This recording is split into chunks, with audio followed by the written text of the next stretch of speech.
Hi guys! Salamat sa inyong patuloy na pagsubaybay dito sa ating ginagawang discussion about statics of rigid bodies. In today's discussion, we will be discussing equilibrium of concurrent force system in space. At dito ay ipakikita ko sa inyo guys yung mga technique na mas madaling masundan para mas madali rin nating masolve ang problem that deals with equilibrium of concurrent force system in space. At ito ang problem guys. A vertical load P, which is equal to 800 pounds applied to the tripod as shown in the figure, causes a compressive force of 256 pounds in leg AB and a compressive force of 283 in leg AC. Determine the force in leg AD and the coordinates x sub d and z sub d of its lower end at D. So this problem guys actually is taken from the book of Ferdinand Singer. Okay, the problem is actually the problem 3-6.9, and this has an answer from the book of the value AD equal to 433 pounds, the value of x sub d equals 4 feet, and z sub d equals 1 foot. So paano ba natin ito mas madaling masundan guys?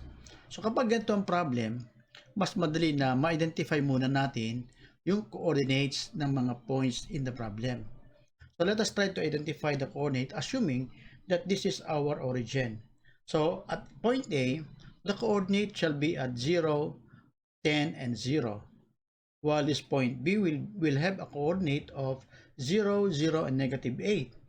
Ito namang C natin will be at 8, 0, and 6. At itong D, which is actually an unknown value, so will have its coordinate in terms of the unknown, and that is equal to negative x sub d, 0, and c sub d. So pagkatapos nating maipakita yung kanyang coordinate, okay, mas madali natin siyang masosolve kapag ginamitan natin siya ng tabulated form of computation. Ano ba yung tabulated form of computation at ano yung nilalaman nito? So ganito kalimitan ang laman ng tabulated form of computation. So you have here the different columns where the column for force represents the force given in the problem. So you have the force P, AB, AC, and this AD. Yung XYZ naman, ito naman yung tumutukoy dun sa components of the distance between the points where the forces are directed. Kaya kung meron tayong force AB, then this shall be the components of the points between A and B. And the distance D shall represent the distance between the 2 points where the force directed. And then the last 3 column will represent the components of the force which shall be taken from the values of the magnitude, the XYZ component of the distance, and the distance between the 2 points. Ano? So ipakita natin dito. Mag-start tayo with P. So P is directed from A to origin O. So if we have here the P, so ang kanyang value ng X will be at 0, yung kanyang value ng Y will be at negative 10, at yung kanyang value ng Z will be 0. So that the distance between OA or AO shall be equal to 10. And from here, we can solve for the component. Paano ba kino-compute yung component? It is the product of the P multiplied by the component of the distance divided by the distance itself. Kaya I have here for f sub x as P or 800 times 0 divided by 10, and that is actually 0. Diba? So, ganoon din dito sa f sub y, and you will notice that this will be equal to negative 800, and that f sub z shall be 0 because the value of z here is 0. Yun. Dito naman tayo sa force that is directed along kay AB. Okay? Ang magnitude ng AB ay 256. Kaya meron tayo ditong 256, ano? At ang kanyang XYZ component shall be the difference between the coordinates of point A and that of point B. Kaya I have 0 minus 0, dito ay 0. Then followed by 10 minus 0, it will be 10. And then 0 minus negative 8, and that gives us a value of 8. Kaya yung kanyang distance pag kinumpit natin shall be equal to 2 times the square root of 41. And so from these values, you can solve for the x component of AB. And this is equal to 256 multiplied by the 0 times divided by this distance, and that is equal to 0 also. While the y component shall be 256 times 10 divided by this value. And the value is, pag sinimplify natin yan at in-round off, it is approximately equal to 200. So, ganoon din dito sa f sub z or z component of AB. That is 256 multiplied by 8 divided by 2 the square root of 41. And that gives us a value of 160. Kaya itong components na ito, pwede natin ipakita dito, ano? Dahil wala siyang x component, so we cannot see the value. Itong f sub y will be the force that is directed from B, okay, directed in the upward direction, at meron siyang magnitude na 200. Samantalang itong f sub z is directed along the z-axis. Dito natin makita, directed in that direction, So you can find it there, and the magnitude is 160. Diba? Kaya ituloy natin. Dito naman tayo sa AC. Dito naman tayo sa AC. AC is directed from C to A, and therefore, and has a magnitude of 283. Kaya yung AC natin dito is 283. At yung x, y, z component of the distance shall be the coordinates of point A minus the coordinates of point C. Kaya I have here 0 minus 8, and this is negative 8. 10 minus 0, and this gives us 10. And 0 minus 6, this will give us a negative 6. And so from these three, we can compute the distance between A and C, and this is equal to, simplify na natin yan, 10 times the square root of 2. So from here, we can now compute for the x, y, and z component of AB, using the relation that it is, the x component shall be equal to 283 times negative 8 divided by 10 the square root of 2, and this gives us a value of negative 160. Ganon din dito sa f sub y. So multiply natin ito. Okay, 283 times 10 divided by 10 the square root of 2, and that gives us a value of 200. And so the same is true kapag kinumpit natin yung z component ng AC. And this is equal to 283 times negative 6 divided by 10 the square root of 2, and this gives us a value of negative 120. Kaya pag ito ipapakita natin itong tatlo, yung x component will be directed along the x at tumakit natin papunta doon. And the magnitude of which is directed at, the magnitude is 160. Samantalang itong f sub y or AC sub y will have a value equal to 200, and that's directed upward. At ito namang ating AC sub z has a magnitude of 120 directed towards the direction of the negative z-axis. Papunta siya dito kapag ganoon. And the magnitude of this is 120. Ganon din dito sa ating A sub d. Ba? Ang A sub d is unknown actually. Ba? But meron siya nga yung x component, y component, and z component of the distance, which can be expressed in terms of the value. And this will be equal to kx sub d, this will be 10, and the other one will be negative z sub d. So because we don't know this one, so we cannot compute for the distance, but we can express the component of AD in terms of each component, such that I have here ADX, ADY, and ADZ. Diba? Now, pagkatapos natin makompute itong kay components, diba? May papakita natin itong kanyang components ng AD, X, ADY, at ADZ in this direction. Ito yung ating ADX, ito yung ating ADY, diba? At ito naman yung ating ADZ narito. Ayun. Di ba? Kaya, naipakita natin yung kanyang component. At from there, makapag-decide na ngayon tayo kung ano yung appropriate na conditions of equilibrium na pwede nating gamitin to solve those unknowns. So, kailangan maobserbahan natin mabuti yung situation para ma-define natin kung ano yung mas akma at mas madali natin magagamit para makapag-solve agad tayo ng mga unknowns. So, pwede na ba dyan yung summation of force vertical, summation of force along x, along y, and along z? O baka naman kinakailangan pa natin gamitan ng summation of moment about any axis equal to 0. So, let us now try to analyze. If we're going to look at this, okay, components of the x's, you will notice that right away, if we will sum up the forces in one directions, okay, you can already solve for the magnitudes of the components of AD. Kaya, kung gagamitin natin yan, if we will sum up force along x, we can solve right away directly the value of the component of of the d along the x direction. At ito yung ating tinutukoy. Pag inad natin itong apat na ito, masosolve natin agad itong ADX kasi wala namang other unknowns na makikita tayo dito. Diba?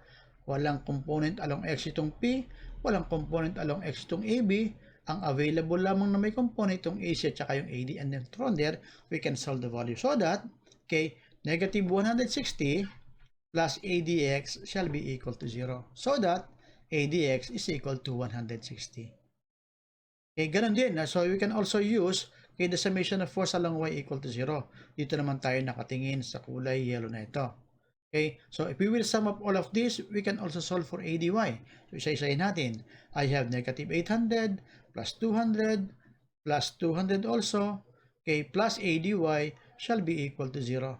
And so from here, you can solve right away ADY, and that value of ADY is equal to 40. And the same is true for the Z component of AD. So if we will be summing up all of these components, you can now solve for ADZ. So that I have 160, plus minus 120 minus ADZ shall be equal to 0. So that ADZ is equal to 40. Diba? Ngayon, nasolve natin yung ADX, ADY, ADZ. You can compute for the value of AD. And then, how do we solve for that? That is actually equal to the square root of ADX squared plus ADY squared plus ADZ squared. So that if all of these three values shall be substituted there, so ipakita natin isa-isa yan, substitute natin yung value na yon, and then you can solve for AD equal 432.67. Actually, in round up lang na ito, kaya lumabas is 433. Di ba? Now, how are we going to solve for the position of D in terms of the distance x sub D and z sub D? So, dito ngayon papasok yung decision as to how are we going to solve for that value. Now, if we will be looking closely at the illustration, you will notice that all of this P and the Y and the Z component of B passes along this axis, along the axis z-axis. Kaya kung mag-a-apply tayo ng moment summation about the z-axis, then we can already solve for the x sub D of the member AD. Diba? So that we will be doing it, kaya alam mo, mas maganda, mas maganda natin makikita kung i-reorient natin yung ating illustration na kung saan titingnan natin siya mula dito sa side ng z-axis.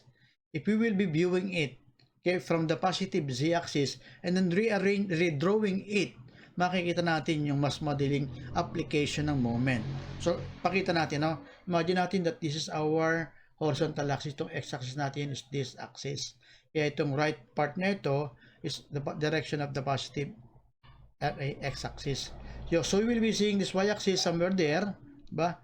And this is our y-axis, diba? So at this point of intersection shall be the origin. Ito yung point O na yon, diba? And then 10 feet above O, you can see point A. Ito yung point A nito. At andyan din yung force P ng magnitude ay 800, diba? Ngayon, you can see point B at the same point of O.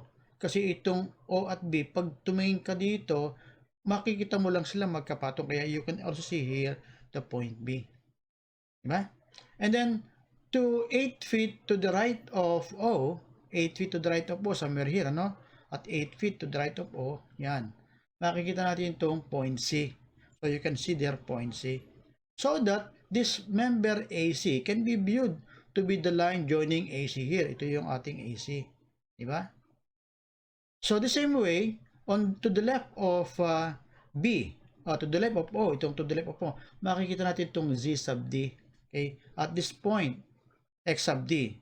This point shall be our point D. And so this member AD, ito member AD na ito, will be seen as this member AD. Ito yung member AD na yon.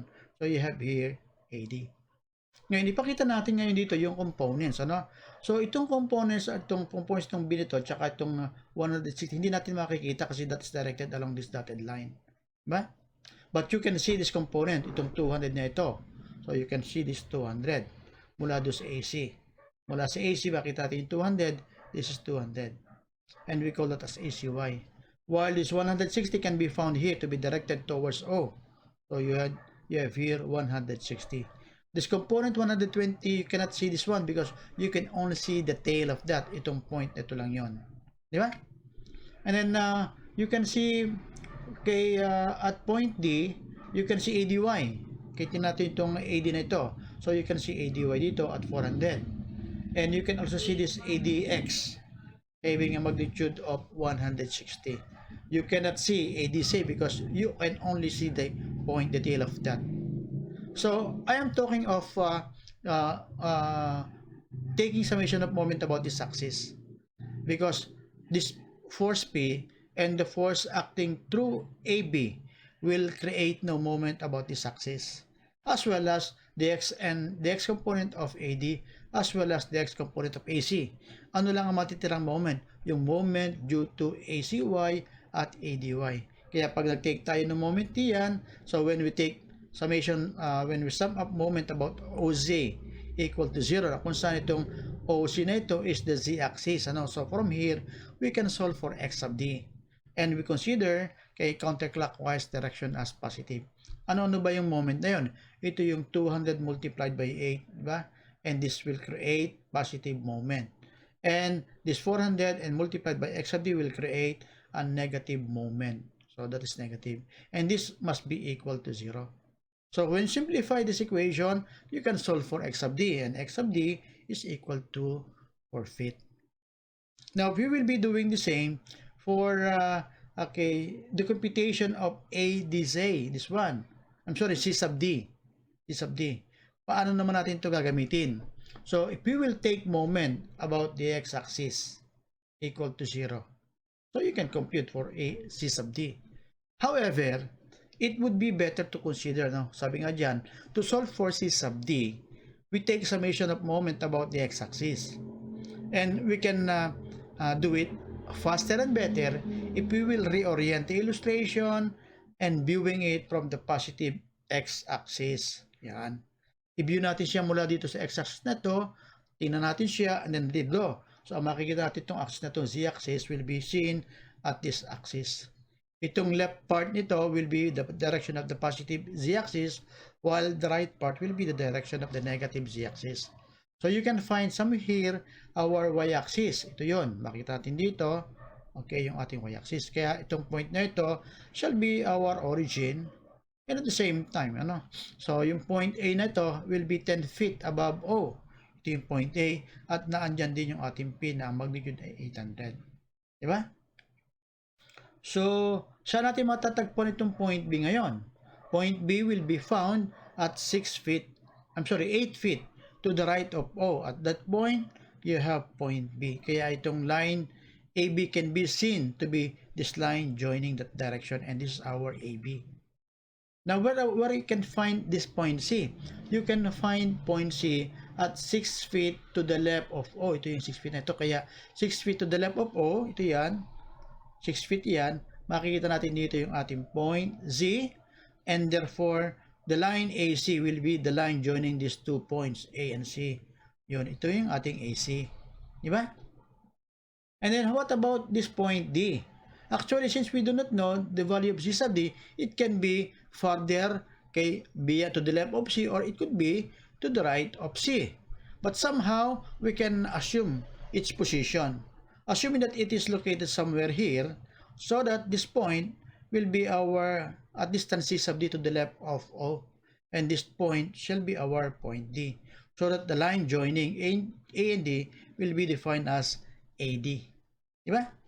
Ngayon, ipakita natin ngayon yung kanyang components ng mga force na yun. No? Unahin natin itong AB na ito. Diba? Ano ngayon yung vertical component ng AB? This one. So, you can find it, this 200. That magnitude is equal to 200. Whereas the Z component of AB is directed to the right, and this is equal to this one, 160. Diba? Now, let us try to find out this AC. Punta natin itong AC na ito. Ang kanyang component upward, ay makita natin itong part na ito na 200 dito. Yun, 200. Diba? Samantalang itong Z component na makita natin ito will be directed towards the O. And this is this direction having a magnitude of 120. And this is 120 yun. Diba? Similarly, you can find at this point AD, AD, yung ADY natin is this one, which is already computed to be at 400. At yung ating ADZ will be directed towards O and has a magnitude of 40. So, yan yung ating reorientation ng drawing as viewed from the positive x-axis. Kaya, if we will take moment about OX, na kung saan yung axis OX is the x-axis, and then we assume that counterclockwise moment as positive. So, how are we going to compute for the moment? So, you will find that these two, 208 will be positive. Kaya pag pinakita natin yan, that's positive. While the moment due to this 206 will be negative. So, you have 206 will be negative. Similarly, you have 400 and C sub D, which is also negative. Okay? And this should be equal to 0. So, you will find here this equation to be an equation that involves only C sub D. So that C sub D now can be computed to be at 1 foot. Diba? So guys, sana nakita natin ang solution do sa pag-solve ng problem that deals with an equilibrium of concurrent force system. Once again, thank you for watching.